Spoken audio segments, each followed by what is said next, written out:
G'day, Tragic here, and welcome back to Yggdrasil. So let's get into this straight away. Now we had a pretty good turn last turn, but we screwed up the ending, and now we have 3 characters flipped, which is not good. So let's get into it. It is Mengi's first turn. So we flip out the new card. Yoink! This is the Woof. Bam!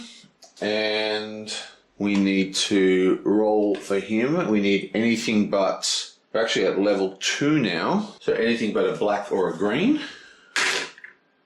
Beautiful. And actually used one of his actions. For his next action, he's going to access the green bag. That's his second action. Bam. And we draw 3. 1, 2, 3. We get 2. Oops. We get 2 and a fire guy. And he's going to spend 1, 2, and then Vol, we would like to get... actually, he's going to spend all 3 and just instantly kill this giant. 1, 2, 3. Actually, he's not. No, he's not. He's going to spend just 2 and roll. Come on. Okay.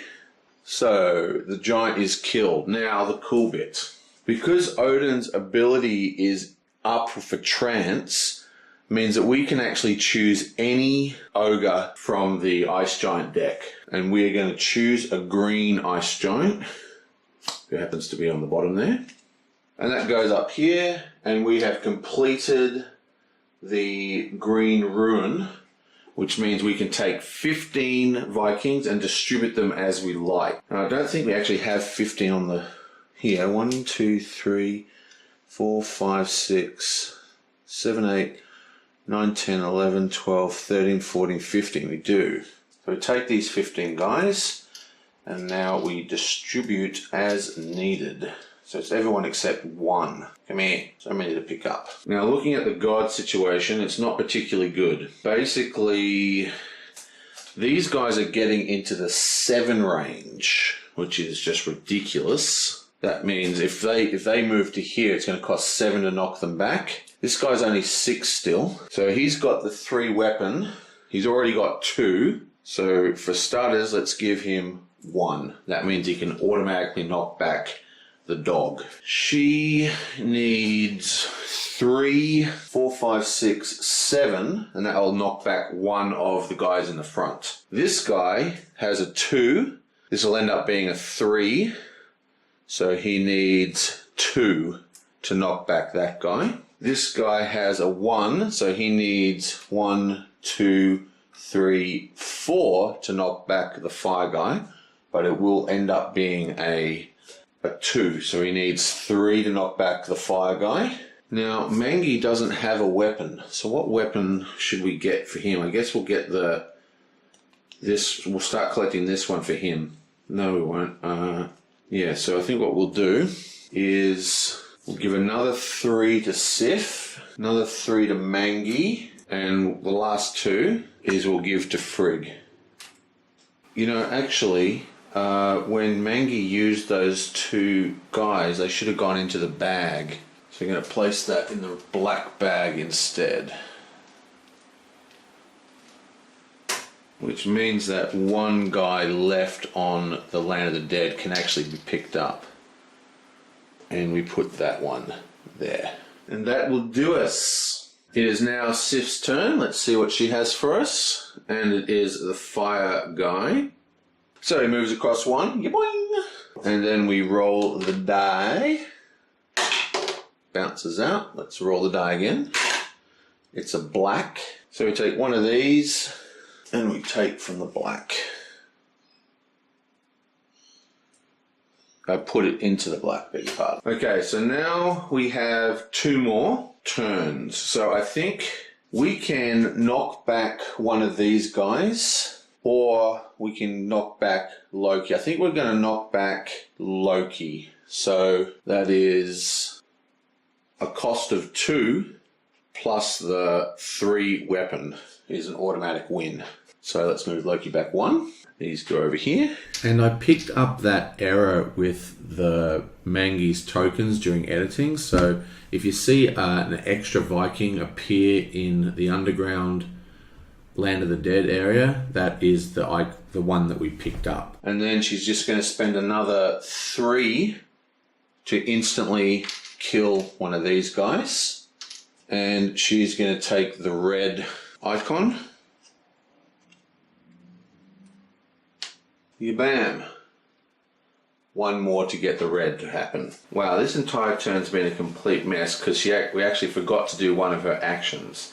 So we could push this guy up 1 and start working on having that powerful turn where all those things activate. There's definitely enough cards left. I mean, if we play our cards right, 1, 2, 3, 4, 5, 6, 7, 8, 9, 10, 11, 12. So there's another 2 turns, which means if we pump this, say, twice a round, it'll be 1, 2, 1, 2, 1, activate. So that'd be on the 3rd round we could activate it. But I think what I might do, I think I am actually going to do that. The other option would be to take a level 3 weapon against the serpent or the snake. But I think we are going to pump that guy up. So we're just going to move that from there to there. So now Frey's turn. Have the green snake of annoyance. So he goes forward 1 and then drags Loki with him. We then flip over his card so he can fight in the main stage. And the dog is currently 6 to beat, so let's take an elf. So that what he's done, he's flipped over and taken elf. That's 2. So now he's fighting with 3, 4, 5, and roll. It's a blank, but he can then spend an elf to make 6. And the elf goes back up here. Yoing.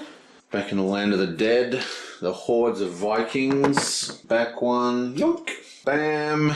I pushed the dog back already. Okay, so he's got 2 more actions. And I think he's going to access the Land of the Dead. So we take 1, 2, 3, 4, 5, and we put that in a bag of our choice. I think we're going to place that in the black bag, baby. Bloop. Well, there's a whole lot in there. Probably shouldn't have done that. For his last one, he's going to go yoink and push that up 1 more time. Now it's Vidar's turn. Yoink! It is Loki. So Loki moves 1 up into the 6th level. And we pull another ogre. Okay. And this one makes the fire giant is now +1 to kill, which is terrible.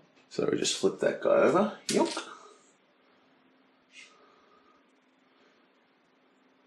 And now that he's flipped over, to remind us that he's +1. Okay, so his first action is to take the other fire giant weapon. So we'll just blonk and take this one back. 2.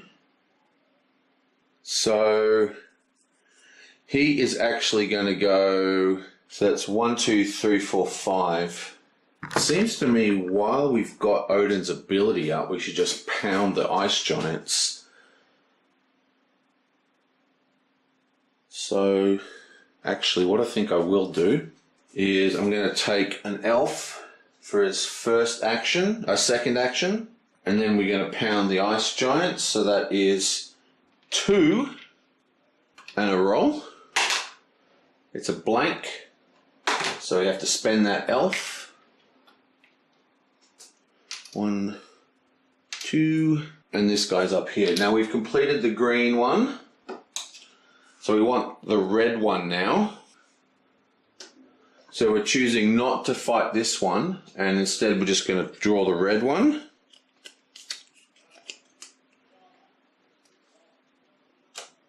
And out of the way, puss. And that creates the red rune. Now the red rune allows us to move 3 ogres, 3 gods back 1 spot. Bam. You can see it makes a... whatever. It's moved 3 gods back 1. So we're going to go 1, 2, 3. And now it is Frigg's turn, who... someone's told me that was a girl. Well, I thought it was a guy. But anyway, she is now having her turn, which I could have sworn it was a bloke, but whatever. If you're wondering what's been going on, this turn's been a bit of a disaster. Usually I do 1 god and then I edit it, then do the next god, edit it, next god, edit it. But I thought this time I did 4 in a row and I made a whole bunch of errors. First, so I had to sort of rejigger the game a little to try and get it all back into shape. So everything's back on track now. But yeah, sorry if that was a bit jarring. Anyway, so it's Frigg's turn. Let's draw her card. And it is the blue dude. Moves up 1. I've completely ignored these guys. Now we want anything except the black bag. Thank you very much. It's the white. Okay, so that's very bad. Go to white. And the white is still covered up. So we can't access any of those bags that we were filling up. So for his first action, he's going to take an elf. Second action is going to spend 2 Vikings. Go kablamo. This guy's well and truly dead. And we're using Odin's ability again to pull out one of the blue tokens. Blue ogre up here. And for his next action, he's just going to push that up by 1. Now it's Odin's turn. Yablam! It is the snake again. Boomp! And if it moves 1 more, we lose. So that's bad. We roll. It's the black bag gets sunk. So yoing! So now the white bag is open, but I'm pretty sure the white bag is completely a mess. Yeah, there's only 2, there's 2 in there, and that's it. Now Odin currently has 3 turns, so that's ogre, flip, and attack. Yeah, so that's what he's going to do. First thing he's going to do is fight the ogres, except he's only got 2 guys. So this is a very risky roll, but we're going to spend the 2 and anything but a white, please. Come on, booyah! That's what it's about. You gotta risk it sometimes. So we just drop the 2 guys back in here, and we use his ability to grab the last of the blue ones, and we can activate that as well. These trance powers are so powerful. This is the first time I've played with trance. They are bonkers. So this one here allows us to move 1 god 3 spaces backwards. So we're going to go 1, 2, 3. His second one is going to flip over because his trance ability is now useless because the only ogres that are left are all from the 1 school. So we just need to kill 3 more ogres and we'll get the last rune, and they're all the same type, so there's no point in digging through the deck anymore. But now that he is flipped, he is going to, for his last action, push this up 1 more time. Okay, so that was a crazy turn. I made a lot of mistakes, but I corrected them on the fly. But the biggest thing is those trance powers, wow, they are powerful. Basically just means you can just, if you're playing a 6-player game, you can turn him into his trance, and then you can get 1, 2, 3, 4, 5 ogres of your choice just by attacking. I mean, we didn't even use every single god to get an ogre, and you can activate all those runes. That's just bonkers. Okay, well that is that, and I will see you guys in the next card.